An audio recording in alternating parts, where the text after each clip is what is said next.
How bad is it? According to the American Association of Endodontists on AAE.org, it's estimated that 22.3 million endodontic procedures are performed annually. There are many reasons why a root canal might be necessary, whether it's because the tooth is weakened due to severe decay, an abscess might be present, or there's a crack in your tooth and that allowed bacteria to enter and infect the pulp.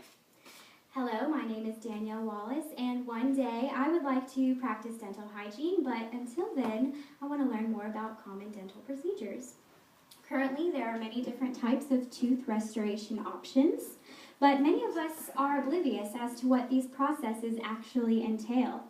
Today, we're going to discuss what a root canal is by understanding the basic anatomy of the tooth, the actual root canal procedure, and how the tooth is restored afterward. It's helpful to know a little bit about the anatomy of the tooth, so we're going to discuss the two major parts, which are the crown and the root. The crown has a protective outer coating called the enamel, which covers the hard layer of dentin. Inside the tooth, there is a soft tissue called the pulp, which consists of blood vessels, nerves, and connective tissue. The pulp extends from the crown to the tip of the root, the tooth's root, and into the jawbone. Like I said earlier, damage to the crown allows for bacteria to enter the pulp, causing a toothache, gum swelling, and even temperature sensitivity, according to the mayoclinic.org. When the pulp of a tooth becomes inflamed or infected, your dentist, or one who practices endodontics, is going to perform a root canal to remove the diseased pulp. Before practicing the root canal, the x-ray, obviously, is going to be taken of the infected tooth, and the patient is going to be prepped for the procedure. This happens by giving the patient a local anesthetic to control pain and placing a rubber-like sheet that's called a dental dam inside the mouth to keep the tooth clean and protected and isolated from saliva. To remove the infected pulp, an opening is made in the crown, and Medline Plus on NIH.gov tells us that a drill is used to remove the top part of the crown, which we refer to as the chewing surface. And that is going to allow access to the pulp.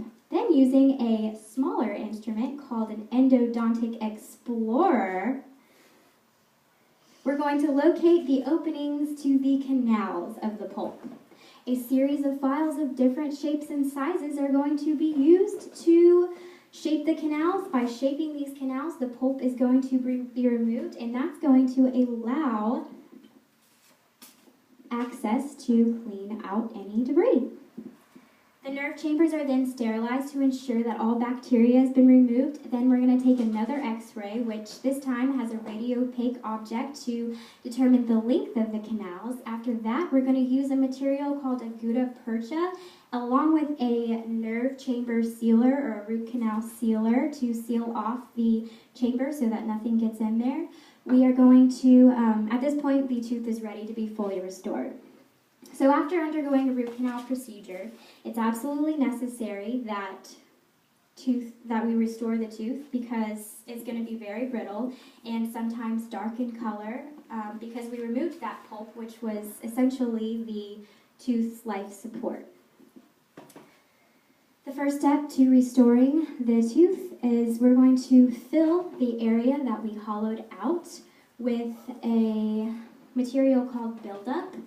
A primer and a bonding agent are applied inside the tooth to adhere it to the buildup, which is also called a composite resin used for restorative, and per Wikipedia, it's a plastic-like adhesive. In most cases, the tooth is ready to be prepared for the crown, so the doctor is going to take a impression of the tooth after he shaves it down on all sides. The stubby tooth, he's going to make a mold of it. Send that to a dental office or a dental lab. They're going to prepare what's called the permanent crown. So you don't walk around with a stubby tooth, you're going to have a temporary crown placed on your tooth for however long it takes the lab to bring back your permanent. Then you're going to come back in the office, you're going to remove the temporary crown, place permanent cement inside that permanent crown, put the permanent crown on top of your tooth, fit it if necessary, and there we have it.